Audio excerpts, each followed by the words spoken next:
First of all, I want to welcome everybody back to another edition of Late Night with Locks. Super excited about tonight's show, but before we get into that, I just want to thank all you guys for the love you guys show Late Night with Locks, and also want to thank our guests from Friday.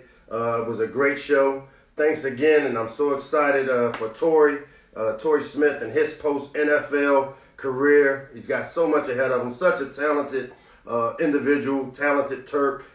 Again, tune into his podcast, Trending Thoughts. Appreciate Torrey coming on. Shout out to DQ, DeQuell Jackson. Appreciate you, brother, and the support that you have always given the Terps and given me. I'm glad you finally apologized for that recruiting pressure you put on me. But again, man, it was all in love, and such a great Terp, had a great career here, great NFL career. I want to thank you again for showing out. And then again, finishing up with Josh Jacobs.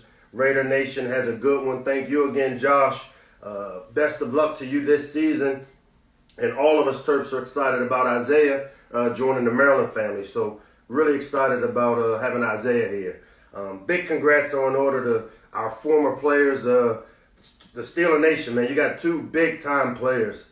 Two big-time guys. And Ant McFarland, congratulations to Ant, as well as Antoine Brooks for both being selected in the 2020 draft by the Pittsburgh Steelers and Coach Mike Tomlin, who we have a tremendous relationship with.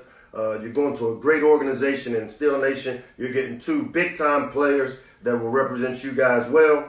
Also, special congrats to Javon Leake, who signed with the New York Giants, Keandre Jones, who signed with the Chicago Bears, Tyler Mabry with the Seattle Seahawks, Tino Ellis and the New Orleans Saints, and all of our Terps that are still going to have opportunities to sign here in the next few days. But really excited, great work, keep grinding, and the best is ahead for you guys. If you missed the show last week, again, don't forget you can catch it on NBC Sports Washington, our partners of Late Night with Locks.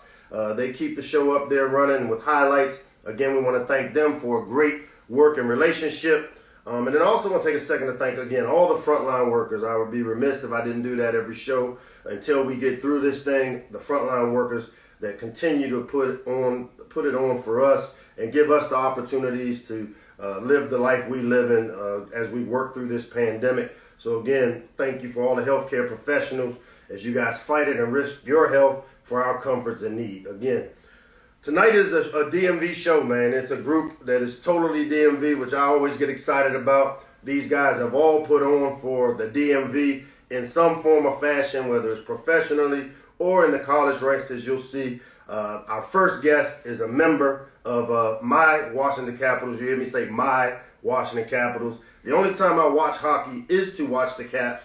And our first guest is a guy that joined the Caps in 2012. He's been with us since he's been drafted.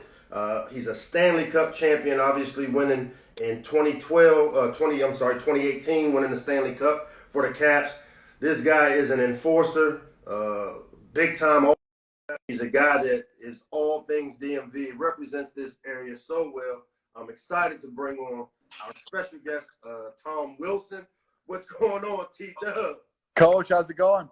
Man, it's going. I'm 7 weeks in this thing, man. Where are you doing the pandemic? Are you here in the States? Are you back home in Canada? What are you doing with yourself? Yeah, I'm in Toronto. I've been here for about a month now. So we were in DC for a little bit and then made the trek back home to see some family and posted up here for the last little bit. Man, that's awesome. We should be in playoff hockey right now. And we all know that the Caps would have been making another run. To talk a little bit about what's changed and how this pandemic has affected, especially a guy like you, man. What have you done during the pandemic besides, again, staying safe and keeping your family safe? Yeah, I think obviously being healthy and safe is the first priority, but it was kind of overnight. We went from being like 100 to 0 in one day. So we still kind of remember going into the meeting, not knowing whether we were going to play that night. All of a sudden there was news that the game was off and the season was on pause. And, here we are. So I think, we're really looking forward to potentially being able to get back at some point. And, we all missed it. We just want to go out there and play. So like everybody else. Well, let's talk a little bit about the Caps, man. The thing that always comes to my mind is that 2018 year with a great season you guys had. I was living in Tuscaloosa, Alabama, and there's this lady that lives in the house with me that, I mean, just screaming at the TV, going nuts. I mean, talk a little bit about what it was like how old were you when you won it? 22?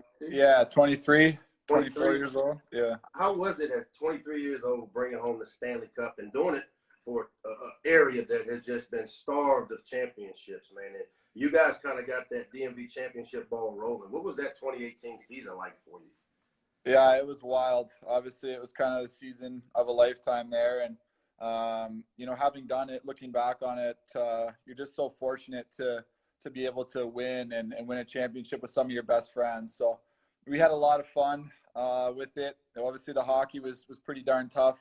We did it. We got through it and ended on top. So, the parade and everything after that was just memories for a lifetime. And, we'll cherish that for a long time. And, it makes you hungry to try and go out there and do it again once you've had a taste of it, for sure. Which I know you guys will. And you guys started the mantra of rocking the red, which is why I wore the red tonight. Nice. In honor of rocking the red. I mean, you're known as an enforcer.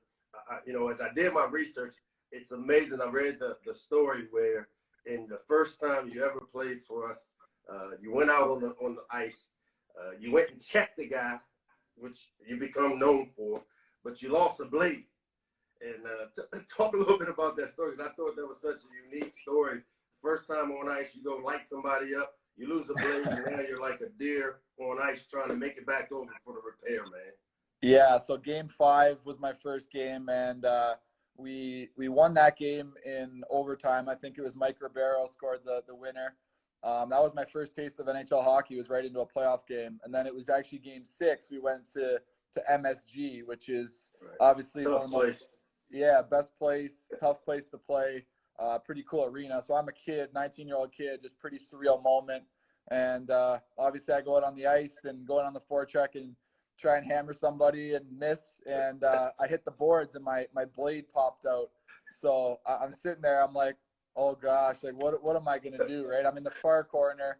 I got to get back to the bench. I'm just thinking, like, please don't score. Please don't score. Like, I'm crawling. If you've been on ice and you lose a blade, anyone that knows that feeling, it's pretty weird. So I think Jason Chimera at the time hopped over and pushed me into the bench the last little bit. So, it's a whirlwind, but that was a pretty funny blooper to have in, your first taste of NHL hockey. That's how I am, even if I have blades, man. It used to be an ice skating rink, and maybe they still have it right downtown D.C. is the ice skating rink that I used to go to as a kid. And I'm going to just tell you, I was terrible on ice. So even with the blade, I looked probably how you look trying to get back over there, man. Yeah. You're a guy now, I like the physical play of hockey. That's the thing that really jumps out to me as a football guy. And you're known as a physical guy. Do you feel like, because of your reputation, I mean, you faced a bunch of suspensions, you've been fined. I mean, you feel like they picking on you a little bit? Or I mean, where's that mentality come from, first of all, that you play that way and still have such a skill set to be a goal scorer? Because normally back in the old days, the enforcers weren't goal scorers, but you're a guy that can put the puck in the goal too. So you feel like you get kind of picked on a little bit by management of the NHL or what? Yeah, I think obviously, you come into the league and everybody builds their own reputation. And, throughout my career as a kid growing up, I always just loved the hard aspect of the game. Like, I just wanted to go out there and play tough and be tough to play against. And I took a lot of pride in that part of my game. And it's part of the reason that I got to where I am now. So, I'm definitely never going to lose that part of my game. It's something that's natural to me and something that I love. So, from there, I just tried to round out the rest of my game, and that's all you can really do is just try and keep getting better.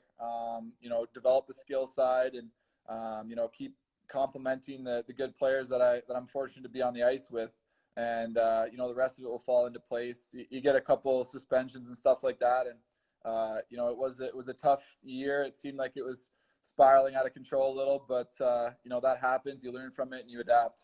Right. Well, you brought it up, man. You played with two big-time guys in Ovi and Backstrom, but yet you still created a niche for yourself. And I know when people found out that you were coming on Late Night with Locks, all of my my Instagram just started blowing up. A lot of female ladies that really enjoy hockey too, which, I mean, it's just, I was like, wow. I mean, you're like a rock star here in the same locker room with guys like Ovi and Backstrom. Talk about a little bit about what it's like being able to play with guys like, I mean, Ovechkin as well as Backstrom and still being able to create a niche, man.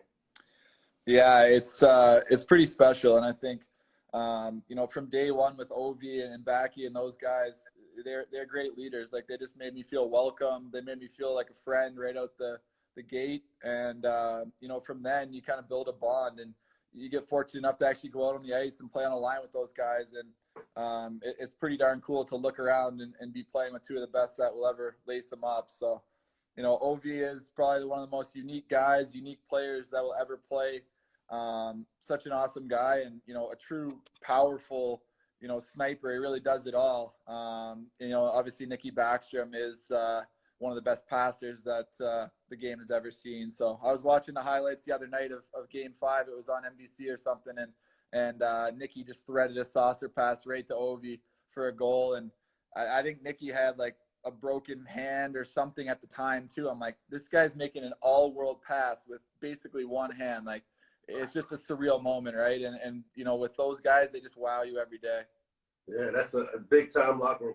Before I let you go, I know you and Zim are really great friends, and I had Zim on here earlier. Talk a little bit. I know you've been helping him out with his Pros for Heroes and what he's doing here locally. Talk a little bit about, you know, you and helping Zim out with that cause, because what a great cause it is.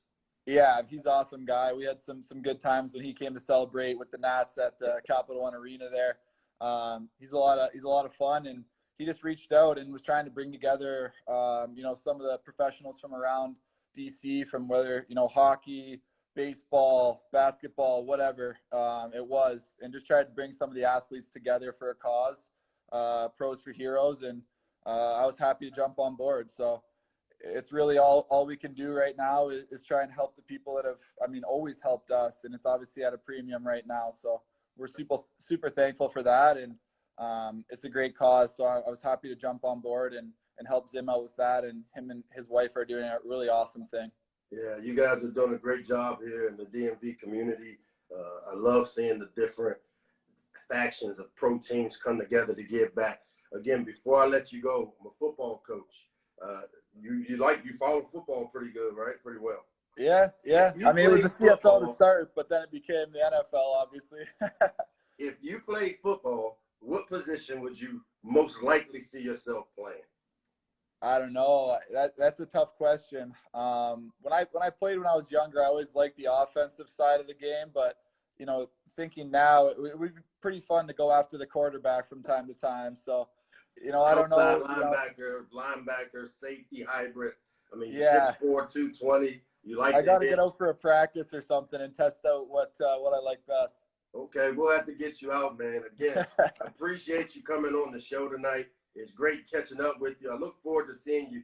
Come on out, man, when this thing opens up. We'd love to have you come over and spend some time with the Terps, and I definitely look forward to you guys getting back on the ice and supporting you guys and bring home another championship for the DMV. Being a native, man, it just feels really good to be able to see you guys have the success you've had, especially as close as an organization as we've come to winning and to finally get it done in 2018. My hats are off to you guys, and thank you so much for all you do here, man. Best of luck to you. Stay safe, and thanks for coming on. Thanks for having me, Coach. We'll see you around. All right. Okay, bye-bye. Great to have Tom Wilson on. Our next guest is the guy that I've gotten to know, started recruiting him back in the day when he played at McDonough High School. This guy is Maryland through and through, a Terp, second team All-ACC performer back when we were in the ACC. Was selected as the 7th pick of the first round by the Oakland Raiders, a guy that I can't tell you enough of, you know, what he did as a player here, what he's done in this community, and how well respected he is amongst the Terp alumni. I want to bring on a great Terp, a great person, Darrius Heyward-Bey, coming to us, I think, from somewhere out on the West Coast. We'll get Darrius in here in a second, see if we can get him added here. But Darrius Heyward-Bey, former Terp, Again, big time Terp. What's up, DHB?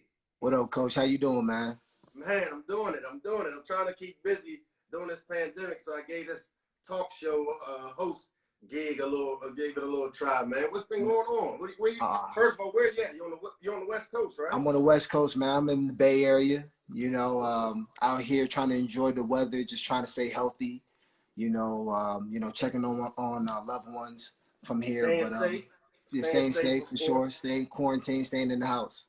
Got you. So how has the quarantine been treating you? I mean, obviously you probably still trying to stay in shape, but what other things are you doing during the quarantine? I mean, what's your TV shows? What's going on in your world during the pandemic? Well, I feel like the first couple of weeks we definitely got Netflix and all the stuff on demand and Prime Video. But after a couple of weeks of that, me and my wife just try to have a routine, because this is the new normal. You got to find things to do with your day, and that's what we just been trying to do. The new norm, man. That's been one of the things, coaching here. One of the things I've tried to do was keep our team on some type of schedule, keep myself on some type of schedule, because as I like to say, sometimes, 3 a.m. can become the new 2 o'clock p.m.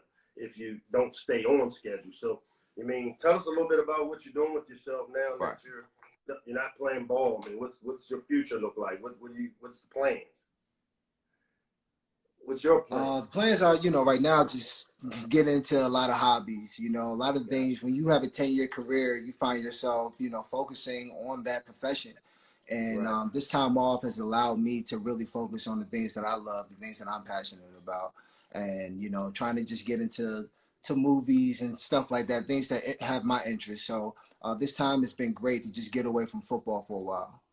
Right, 10 years, as you said, playing the game, you missed out on being able to do a lot of things, and now, not just without playing, but with the pandemic, it gives all of us opportunities to work on ourselves, and then even do a little reflection to kind of figure out what it is we want to do. So I'm sure this time has been great for you and the wifey, man. Yeah. What was it like being a Terp, man? When you were one of the guys that chose to stay home, coming out of high school, 4-star guy, could have went anywhere in the country for the most part. Had real track time. Some guys say they can run. You had legitimate track time coming out of high school.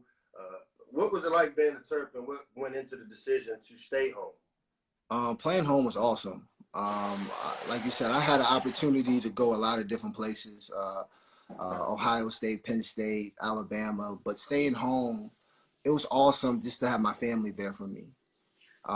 Each and every weekend, my mom, my aunt, friends were always in the stands, rooting me on, and I think that's the best 4 years of my life being at Maryland Terp. Staying home was awesome, and then also just being around the basketball teams, the soccer team, the lacrosse team. We were all so good during the time there. Made it fun to just see everybody, your peers, just winning and playing together.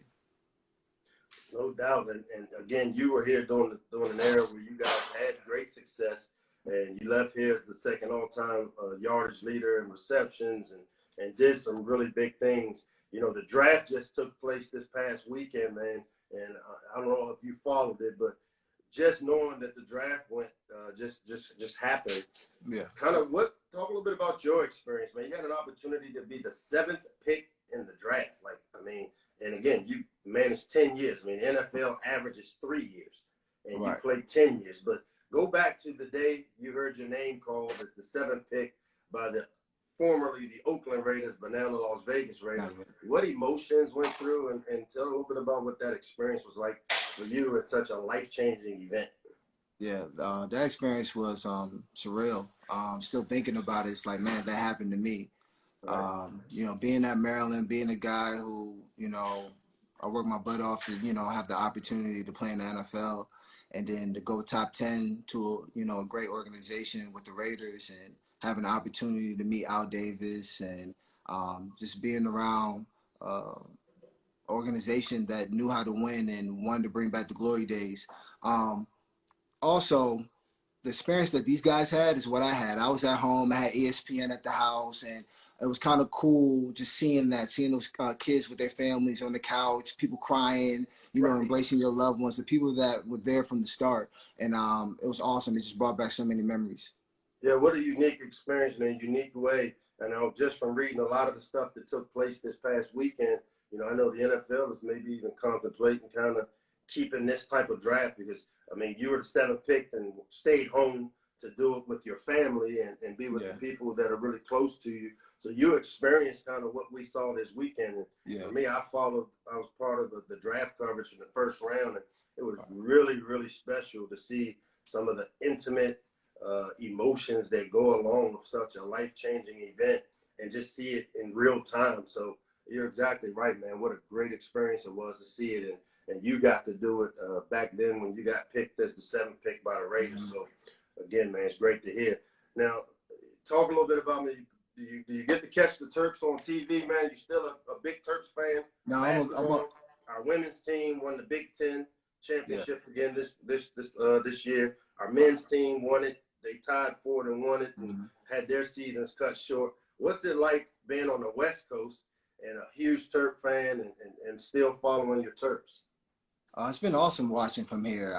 Being in the Big Ten, I think actually we've been on TV a lot more than we were in the ACC. So I get an opportunity to turn on the TV, watch you guys ball out. And I'm looking forward, if we have an opportunity to play this year, to see you guys go up there and suit it up. I know you're doing a great job. I had the opportunity last spring to see you guys practice and just see the intensity you guys had. I'm looking forward to what the future brings. And all the other sports, I get an opportunity to watch too. The basketball team was great. Both men's and women's basketball was awesome. So I'm just going to continue to be a fan and support Maryland. That's great, man. I know football, we got some work to do, and I promise you, man, we are doing everything we possibly can do to get this ship righted. Sure. To make sure that we get this program back to where all you former Terps can be really, really proud about wearing the colors and supporting us, man. So, again, I really enjoy having you on, man. And I know, tell your wife I appreciate her allowing you this time, man. This gave you something to do. And we're looking forward to keeping in touch and getting you back out to the East Coast for a game. How's your mom doing? Is she still out here? My mom is on the East Coast. She's out there in the Columbia area. She's doing well. She's staying in the house. We talk twice a day. She's doing awesome. But let me tell you this, Coach. I think you're the right guy for the job. You're doing awesome. You getting these kids to not only believe in staying home, but understand that Maryland football is right up there at the top. You guys are coaching them hard and everything. Why not Maryland? That's why when I finish up all my recruiting calls, I always ask, I say, why not us? Why not Maryland? Right, why not? You had an opportunity to be a part of some of the success here. We're going to get this program back on track, but it's going to take us keeping guys like you did to be able to stay here at home, and we'll be able to get off the bus and go compete anywhere in the country if we can just be able to do just that simple thing of controlling our backyard. And you set a tremendous example for these local players. The 7th pick in the draft, 10-year career, big-time student athlete, stayed right here at home. So why not Maryland? Why Appreciate not Maryland? You coming on, bro. Yeah. Tell your wife I said thank you again, and we look forward to catching up, man. Stay in touch. I will, Coach. Thanks for having me. All right, DHB, man. DHB, Darrius Heyward-Bey, late night with locks, another former great Terp, a guy that, when you talk about a pro, this guy was the epitome of a pro. I was talking to Pep Hamilton a couple of days ago, and he saw that we were having DHB on, and he had him in Indy, and said, man, what a pro he was and how prepared he came to them and just the way he entered the NFL. Obviously, the transition from Maryland to the NFL, playing for the great Ralph Friedgen as a player, really helped allow him to make that transition as easy as possible. Speaking of transition, we're going to move forward, and we're going to bring on a guy that I have a strong, strong relationship with. This family has been good to Coach Locks. I recruited him to Maryland, recruited his younger brother, Vontae, to Illinois, got to know Grandma, Miss Adeline, right there off of Emerson Street, really, really well, because Miss Adeline did not play when it came to her grandbabies, man. And The next guy is a DC born and bred player. Was one of the first Dunbar DC, not the first, but one of the initial group. We had a ton of Dunbar DC players that came and had great success at Maryland. Consensus All-American, was a two-time Pro Bowler. In 2009, he was the NFL receiving touchdown leader, was the number 6 pick in the draft for the 49ers. So we had the number 7 guy, and then we've got the number 6 guy. I'm getting a message from our producer. We're going to have to log off Teddy Riley style and Babyface, and we got to come right back on because we're having a little trouble bringing Vernon on. So we're going to log off, and we'll be right back.